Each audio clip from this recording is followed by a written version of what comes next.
एक ही मां बाप के दो बेटे, एक महा नेगेटिव एक महा पॉजिटिव। तो मनोवैज्ञानिक को दिखाया मां बाप ने कि जी साहब ये दोनों बच्चे हमारे हैं, लेकिन दोनों में इतना फर्क कैसे, चेक तो करो। एक तो बहुत नेगेटिव सोचता है, एक बहुत पॉजिटिव सोचता है। कि पहले मेरे को साहब एक्सपेरिमेंट करना पड़ेगा। कि अच्छा कर लो सर।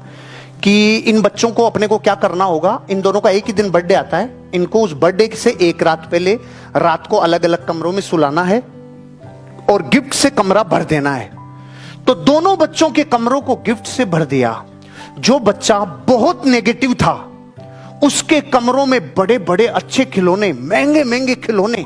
जो नेगेटिव था टॉप क्वालिटी के खिलौने, घोड़े हाथी ये सब खिलौने, हवाई जहाज हेलीकॉप्टर सब खिलौने महंगे महंगे।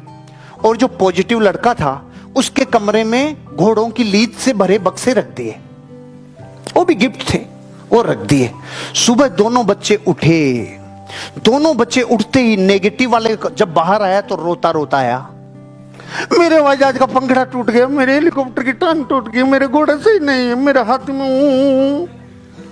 माँ बापों ने दांतों तले अंगुली दबा ली, साला इसको इतने महंगे खिलौने दिए तो ये रोता रोता बाहर आया है। देखिए वो क्या कर रहा है, वो अभी तक बाहर ही नहीं आया, उसका भी तो देख के आए। वो दीवारों पे पेंटिंग कर रहा था।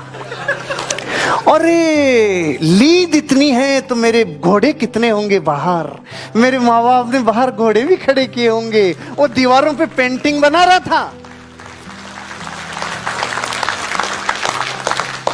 और बड़ा होके वही बच्चा इस दुनिया में इतना बड़ा बापू बना जिसे लोग लक्ष्मी निवास मित्तल के नाम से जानते हैं।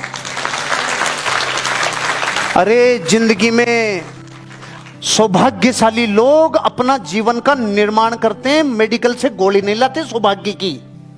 जीवन का निर्माण खुद करते हैं, अपने भाग्य का निर्माण कर सकते हैं। इसीलिए तो पूरे विश्व के पंडित जब रेखाओं को देखते हैं तो ये कहते हैं देख रेखा तो जो बता रही है अब तक वो है, लेकिन इन रेखाओं को अपने पुरुषार्थ से बदला जा सकता है, इनको अपने पीछे पीछे दौड़ाया जा सकता है, पुरुषार्थ से बढ़ाया जा सकता है। मैंने बहुतों की पिछले 5 साल में हाथ की रेखाएं देखी। बहुत सारे ऐसे थे जिनकी भाग्य रेखा थी नहीं लेकिन उसका निर्माण कर लिया उन्होंने। और बहुत सारे ऐसे थे जिनके भाग्य रेखा भी थी, सूर्य रेखा भी थी, बुध रेखा भी थी, लेकिन वो धुंधली हो गई। वो धुंधली हो गई क्योंकि उन्होंने सोच लिया अच्छा अपने तो सारी है, आराम कर ले आराम से। रेखाएं पुरुषार्थ को फॉलो करती है, रेखाएं पुरुषार्थ को फॉलो करती है। खुशकिस्मत लोग बदतर हालात में से भी बेहतर निकाल लेते हैं। अब आप खुशकिस्मत हो कि नहीं हो यह आपकी चॉइस है।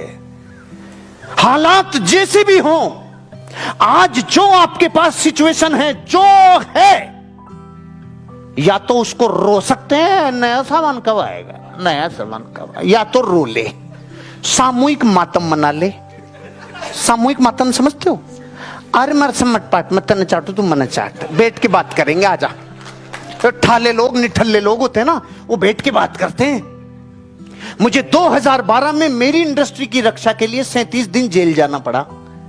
मैंने एक दिन भी रोया नहीं, एक दिन भी नेगेटिव नहीं हुआ। मैंने 37 दिन आनंद लिया और मैं भुला नहीं सकता। उन 37 दिनों में मैंने जो 72 किताबें पढ़ी थी वो मेरे जीवन का निर्माण कर गई। वो 72 में आज तक नहीं पढ़ता पूरी, वहां जाया तो पढ़ लिया बैठा बैठा। मैं जिस दिन गया था उस दिन वहां पे संडे था और गायत्री परिवार के प्रवचन होते थे, गायत्री परिवार के प्रवचन होते थे। तो मैं जिस बैरक में था, आई एम वीआईपी, हम वीआईपी थे, बाहर अखबारों में फोटो वेटो सब तगड़ा काम था हमारा। तो वीआईपी में गए तो उस दिन तो लोग गए थे वहां पे प्रवचनों में। फिर अगले 3 संडे में वहां और रुका, फिर वो भाई कभी नहीं गए, अपने प्रवचन होते थे बैरक में, आनंद। और 37 दिन बाद जब हम आए और बाकायदा बाइज्जत बरी का ऑर्डर लिया, रो रहे थे सब। तू जा रहा है तो क्या साला यहीं बैठा रहूं तेरे को खुश करने के लिए? मैं आया था, प्रकृति ने नियति ने मुझे भेजा था, कुछ ना कुछ अच्छे के लिए भेजा होगा। और जीवन सच में कुछ ना कुछ अच्छे के लिए होता है। अगर वो 37 दिन में नहीं देखता, क्योंकि उस दिन मुझे याद था 3 दिन तो मैंने खाना नहीं खाया क्योंकि मेरे नियम अलग हैं। मैं जमीकन नहीं खाता, रात्रि भोजन नहीं करता, 3 दिन भूखा रहा। 30 दिन बाद मेरे भोजन की व्यवस्था हुई। तो जब मैं कौन से भोजन की व्यवस्था हुई? जो वहां मरीजों की दाल आती है ना, उसमें लहसुन प्याज नहीं होता। तो मेरा तो वही भोजन था। तो पहला घास लेते ही आंसू भी आ गए और हंसी भी आ गई। अरे रे, मेरी सुशीला इतनी अच्छी दाल बनाती थी, मैंने उसको इतने सालों से कभी कॉम्प्लीमेंट नहीं है। मैंने बोला ए नमक तो को नहीं, ए मिर्ची तो को नहीं मैं। लेकिन जब वो खा रहा था तब मेरे को याद आ रही थी मेरी वाइफ की दाल। अरे रे, ऐसी दाल को इग्नोर किया इसलिए ऐसी दाल खा बैठे तू। अब जिंदगी कुछ सिखाने के लिए यात्रा करती है, आपकी लाइफ जर्नी करती है। बदतर में से भी बेहतर निकाल के लाओ। वहां से मैं निकाल के लाया कि ऐसा व्यक्ति मिला मुझे जिसने मुझे बर्तनों में आरपी होती है बताया, जो कांसे के बर्तनों में आरपी होती है, एनर्जी का पता चला। मेरी जीवन में मुझे 8 बड़े बेनिफिट हुए। जो मैं वहां 37 दिन जेल में नहीं जाता तो मुझे वो 8 बेनिफिट कभी नहीं होते। मेरी नेटवर्थ 1 करोड़ से 15 करोड़ बढ़ी, उसमें उसका कारण वो था जो मेरे जीवन की यात्रा थी। नेटवर्थ 15 गुना बढ़ गई पिछले 5 साल में। 15 गुना, 15 टाइम नेटवर्थ 5 साल में बढ़ जाए, कुछ तो है। बदतर हालात में से जो बेहतर निकाल ले, लोग उनको सौभाग्यशाली कहते हैं। और सौभाग्यशाली कहते हैं, चला इसमें सौभाग्य क्या है, तू भी ऐसा हो जा, पानी तो सबके बरस रहा है, तेरा भी बर्तन लेके खड़ा हो जा, तुझे भी मिल जाएगा। नहीं, मैं बर्तन उल्टा रखूंगा। तो तू बिना पैरासूट खोले ही कूद जा, ऊपर जाके कूद जा, पैरासूट खोलना मत।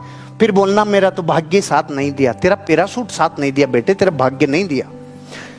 खुशकिस्मत लोग बदतर हालात में से बेहतर निकाल लेते हैं, हर परिस्थिति को स्वीकार करते हैं। कबूल कबूल है, हर परिस्थिति कबूल है, जैसे अब है कबूल है। वर्तमान के हालात देखो, अभी भारत के 130 करोड़ लोग क्या कह रहे हैं, साला कबूल है रे, उड़ा दो, हमारे ऊपर भी आएगा, बम फूट जाएंगे चाहे हम, लेकिन उड़ा दो।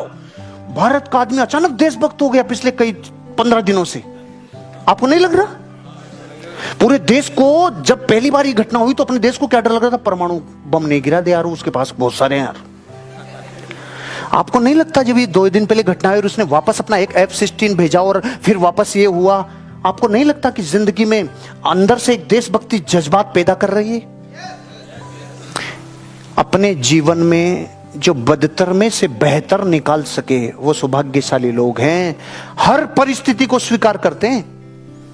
देश के कितने लोगों ने इतने स्क्रीनशॉट देखे हैं मैंने इन पिछले 10 दिनों में। कोई बच्चा 20 रुपया भारतीय सेना के खाते में डाल रहा है, कोई 10 रुपया, कोई 5 रुपया, कोई 50 रुपया, कोई 1 लाख, कोई 2 लाख, कोई 5 लाख, करोड़ों रुपए लगा दिए। मैं भी पढ़ रहा था 5-7 दिन पहले कि देश में सोना कितना है। अपने देश में इस टाइम 22,000 टन सोना है, 22,000 टन,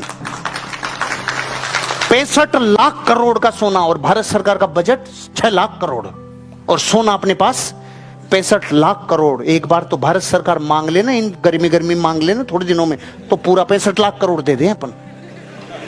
देश का सवाल है यार, जो हालात होंगे उसको कबूल किया, अपने अंदर ऑटोमेटिक जज्बात पैदा हो जाते हैं। आपके पास जो जब हालात होते हैं ना, उनको कबूल किया करो, कबूल किया करो। मैंने मेरी जिंदगी के बिजनेस में 3 बार बड़ी मंदियां देखी है, बड़े ब्रेक्स देखे, बड़े ब्रेकडाउन देखे। आपने तो एक ही देखा है, आपने एक ही देखा है, और दुनिया में एक देखा है, इसलिए भी कम नेटवर्थ है आपकी। अगर नेटवर्थ को 20 गुना करना है, इन हालातों के आनंद लेना शुरू कर दो, बदतर में से बेहतर निकालना शुरू कर दो, आपका जीवन बदल जाएगा। सौभाग्यशाली कहते हैं ना लोग जिनको, वो हजारों बार बदतर हालात में गए लेकिन बेहतर बन के निकले, बेहतर बन के निकले। जब मेरे पास मेरी लाइफ को मैं अपना एनालिसिस करता हूं, और जब जब मेरी जिंदगी में मैंने ब्रेकडाउन्स देखे, ये ब्रेकडाउन्स देखे, तब लोगों ने फब्तियां कही, तब लोगों ने छींटाकसी की, तब लोगों ने बातें कही। लेकिन इससे पहले आया था ना, लोग उनकी बातों की परवाह नहीं करते, लोग उनको सौभाग्यशाली कहते हैं। हम कहते हैं इसमें ताकत लगती है, सौभाग्य को बनाने में ताकत लगती है। आप वर्तमान हालात के आनंद लो, अपना निर्माण करो। अगर 2 दिन भी आपको सेल्स करने का मौका नहीं मिला है, टाइम नहीं मिला, उसका आनंद लो, निर्माण करो खुद का, खुद के डेवलपमेंट में टाइम लगाओ, खुद के लिए शिक्षा में टाइम लगाओ। मैंने कुंभलगढ़ में आपको बोला था, अपने जीवन में अपने पैसे को कैसे कैसे करें, कैसे कैसे आप यूज करें, उसमें 10% शिक्षा के लिए बोला था। अब मैं नया फार्मूला लेके आया हूं आज, ली कोशिंग फार्मूला। वो अमेरिका का था, अब की बार जापान का लाया हूं। वो थोड़े गरीबों के लिए था, अब की बार थोड़ा सा पैसे वालों के लिए लाया हूं। क्यों? चीजें उन्नत करती है, उन्नति उठती है, ऊपर उठती है। अपनी लाइफ में हर परिस्थिति को स्वीकार करते हैं, घबराने के बजाय योजना बनाते हैं। घबराते नहीं है, योजना बनाते हैं। और नॉर्मल आदमी जो अपने आप को दुर्भाग्यशाली मानता है, उसको आनंद घबराने में आता है। अब क्या होगा, अब क्या होगा, अब क्या होगा, इसमें भी आनंद आता है उसको इसमें इसका नशा। आपको पता है घबराने की लत होती है, घबराने की लत होती है। कई बच्चे जो डरते हैं ना, बचपन से डरने लग जाते हैं, उनकी लत लग जाती है, वो बड़े होने तक भी डरते रहते हैं। पत्नी से डरते हैं, सासू से डरते हैं, माँ से डरते हैं, बापू से डरते हैं, सबसे डरते हैं। डरने की लत होती है। और डरने से एक हार्मोन रिलीज होता है अंदर, जिसको कोर्टिजोल बोलते हैं। वो जब जब रिसाव होता है ना, फिर उसको आनंद आता है। जैसे इधर से बीड़ी और सिगरेट गई, अंदर ट्रिगर मारा, धुआं ने ठोकर लगाई अंदर जाके, तो एक अलग आनंद आता ना। गुटके में, जर्दे में, सुपारी में, फोपड़ी में, इनमें अंदर से एक निकोटीन हिट करता है, जाके अंदर मारता है, उससे उसको अंदर आनंद आता है ना। ऐसे अपनी जिंदगी में घबराने में भी एक अलग आनंद आता है। इसीलिए तो हमने देश में 100 करोड़ लोग घबराने वाले पैदा कर दिए, और कुछ सौभाग्यशाली हैं जो घबराते नहीं हैं। घबराना नहीं। लोग चाहे सौभाग्यशाली कहते होंगे उन लोगों को, लेकिन सौभाग्यशाली लोग ये मानते हैं जो घबराता है वो जीवन में हारता है। घबराना नहीं। योजना बनाइए निकलने की। योजना बनाई भारत ने 13 दिन तक योजना बनाई है, कैसे काम करना है। अनाउंसमेंट पहले दिन किया था, दिन, समय, सीमा सबकी खुली छूट। मतलब अपनी जिंदगी में योजना बनाने की पूरी आजादी। आपको भी पूरी आजादी अपने जीवन की योजना बनाने की। घबराना काहे को है। हर इंसान को अपनी परीक्षाओं से गुजरना पड़ता है। आज पाकिस्तान अपनी परीक्षा से गुजर रहा है, भारत अपनी परीक्षा से गुजर रहा है, गोकुल कृपा अपनी परीक्षा से गुजर रहा है, हर्षवर्धन अपनी परीक्षा से गुजर रहा है, सेल्स की टीम अपनी परीक्षा से गुजर रही है। लेकिन अपनी जिंदगी में हर वो आदमी पास होगा जो अपनी परीक्षा में घबराएगा नहीं। क्योंकि घबराहट से कोर्टिजोल और रिलीज होता है, स्ट्रेस और रिलीज होता है बॉडी में, और घबराहट को विकसित करता है। और जैसे ही थोड़ी सी घबराहट कम और उसकी ताकत लगती है, भाग्य जन्म लेता है। जब आवश्यक हो तो मदद की तलाश करते हैं। पूरा देश कह रहा था, ये मोदी सारे दिन घूमता रहता है, कभी इस देश जाता, कभी उस देश जाता, कभी इस देश जाता है, इतना भी कोई खर्चा करता है। जिन 84 देशों में जाके आया था, वो 84 देश कह रहे हैं अगर आपके इधर से तैयारी नहीं हुई तो हम आपके साथ मिसाइल छोड़ने के लिए तैयार हैं। ये वही देश है जहां यात्रा करके आया है। रिश्ते बनाने से बनते हैं, मदद के लिए पहले मदद देनी पड़ती है। इजराइल दुनिया में 30 नंबर की पावरफुल सेना, वो कह रहा है हम आपके साथ हैं, एक इशारा कर देना। ये कब हुआ? जब किसी ने अपनी जिंदगी में, अपनी लाइफ में मदद कभी ना कभी मिलेगी, इसलिए पहले जाके लोगों से रिश्ते बने और मदद हुई। आप और हम अपनी जिंदगी में ऐसे रिश्ते बनाओगे तो जिनको लोग तो सौभाग्यशाली कहेंगे, लेकिन आपको पता चलेगा रिश्ते प्राइस मांगते हैं। रिश्तों को मेंटेन करने में पैसा लगता है, समय लगता है, एनर्जी लगती है। रिश्ते यूं मेंटेन नहीं होते। अगर आप अपनी जिंदगी में किसी से मदद लेते हो और मदद मिलती है, वो तब ही मिलेगी जब आपने मदद की होगी, आपने समय का निवेश किया होगा, धन का निवेश किया होगा, एनर्जी का निवेश किया होगा, उसके लिए अच्छी फीलिंग्स का निवेश किया होगा, उसके लिए अच्छी ब्लेसिंग दी होगी, तब मदद मिलती है। और लोग उसको सौभाग्यशाली कहते हैं। हर एक सौभाग्य का फार्मूला है, हर एक सौभाग्य की विज्ञान है। क्या बदलाव कर सकते हैं और क्या नहीं, ये सोचते हैं। हर सौभाग्य एक विज्ञान कहता है। एक सौभाग्यशाली आदमी क्या तो बदलाव कर सकता है, क्या नहीं कर सकता, ये कैलकुलेट तो करो। ये कैलकुलेट तो करो। आपकी वर्तमान की जो परिस्थिति है, उसमें आप अपने अंदर क्या बदलाव कर सकते हैं और क्या नहीं, ये आप कैलकुलेट करिए। आपको अमीर और कामयाब बनना है तो आप ये ध्यान रखना, आपको अपने वो बदलाव जो आप कर सकते हो लिखिए, अपना स्वॉट एनालिसिस करिए, स्ट्रेंथ लिखिए, वीकनेस लिखिए, अपॉर्चुनिटीज कैसी है वो लिखिए, और थ्रेट्स कितनी है वो लिखिए। आप अपनी जिंदगी में जब जब अपना मूल्यांकन करोगे तो आपको यह पता चलेगा कौन सी चीजें हैं जो आपके हिस्से में है बदलाव और कौन से आपके हिस्से में नहीं है। एक आदमी था, बहुत मोटा था। उसने एक दिन अपने गुरुजी के पास जाकर बात की और पूछा, गुरुजी मैं मेरे जीवन में क्या कर सकता हूं? बेटा कुछ काम है जो तेरे हिस्से का ही है और उसमें कोई दूसरा कुछ नहीं कर सकता। क्या है गुरुजी? तू पतला हो जा। उस दिन बात दिल को लग गई। जो 40 साल में पतला नहीं हुआ, उसको इतनी सी बात दिल में लग गई, हाँ इसमें दुनिया और क्या करेगी, ये तो मेरे हिस्से का काम है, ये तो मेरे हिस्से का काम है। ओ माय गॉड पतला हो गया। और गुरुजी से 2 साल बाद जब मिला तो उन्होंने कहा इतना पतला कैसे हो गया? गुरुजी तो कह के भूल गए थे, उनको याद ही नहीं था कि गुरुजी आपने बोला था ना अपने हिस्से का काम कर लो। मैंने मेरे हिस्से का काम कर लिया, क्योंकि पतले होने के लिए मैं दूसरों से कहां मदद लेने जाता, दूसरे लोगों को क्या कहता जाके। ये काम मेरे हिस्से का था और मेरे हिस्से का काम मैंने कर दिया। आप अपने हिस्से का काम कर दो, एक दिन गोकुल कृपा अपने हिस्से का काम आपके लिए कर देगी। आप अपने हिस्से का करो। दुनिया का हर आदमी जो कामयाबी से दूर जाता है वो सिर्फ इसलिए जाता है वो दूसरे के हिस्से में इंटरफेयर करता है। तुम ऐसे करो, तुम ऐसे करो, तुम ऐसे करो। अरे सुनो, आप क्या क्या करो और क्या क्या नहीं करो इसका बैलेंस शीट बना लो। आपके बदलावों की जो कर सकते हो वो और जो नहीं कर सकते हो वो।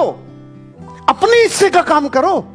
मैंने जिंदगी में कभी भी वो हिस्से का काम नहीं किया जो सरकार का काम हो, वो नहीं, वो मेरे हिस्से का नहीं है। जो कोई और एडमिनिस्ट्रेशन का काम हो, नहीं नहीं नहीं, मेरे हिस्से के काम में मैंने कभी कमी नहीं छोड़ी। जो मेरे हिस्से का था आप अपने हिस्से का कर लीजिए, आपको लोग सौभाग्यशाली कहने लग जाएंगे। क्या लाभ होगा ये हमेशा ध्यान रखते हैं।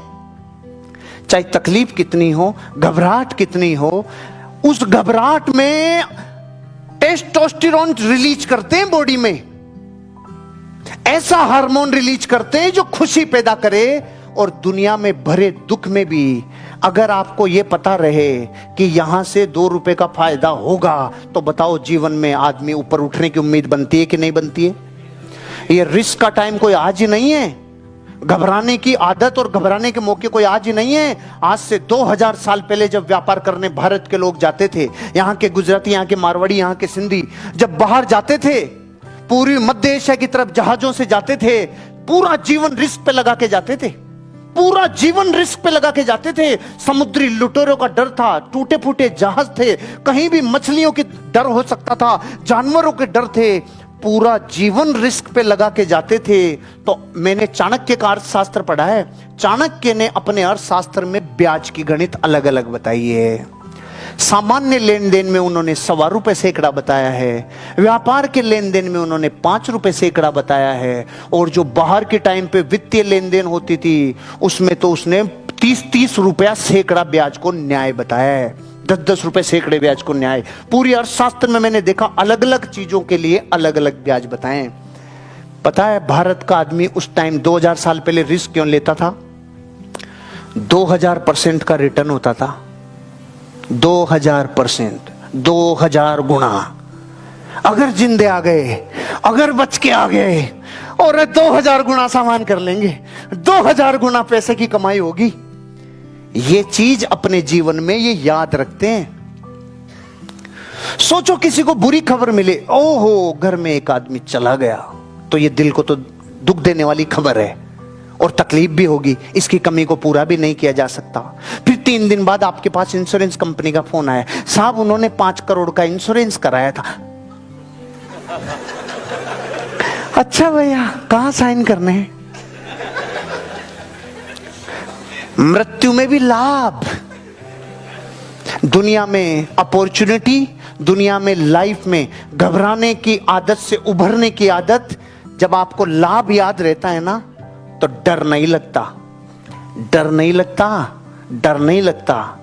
जिस दिन मौसम आएगा उस दिन ऐसा बेचना कि कई वर्षों के खातों को सही भर लेना, लेकिन मौके की सही तलाश और मौके की टाइमिंग, समय की नजाकत को ध्यान रखते हुए अपने आप को झोंके जाओ, अपने आप को लगाए जाओ। जिस दिन आपका टाइम आएगा, क्योंकि ध्यान रखना, उसी लाइन में बोलूं जिस लाइन में पढ़ के आया हूं, दिल पे थोड़ी लोगे, क्योंकि मैं सभ्यता से भी बोल सकता हूं, लेकिन सभ्यता में मजा नहीं आता।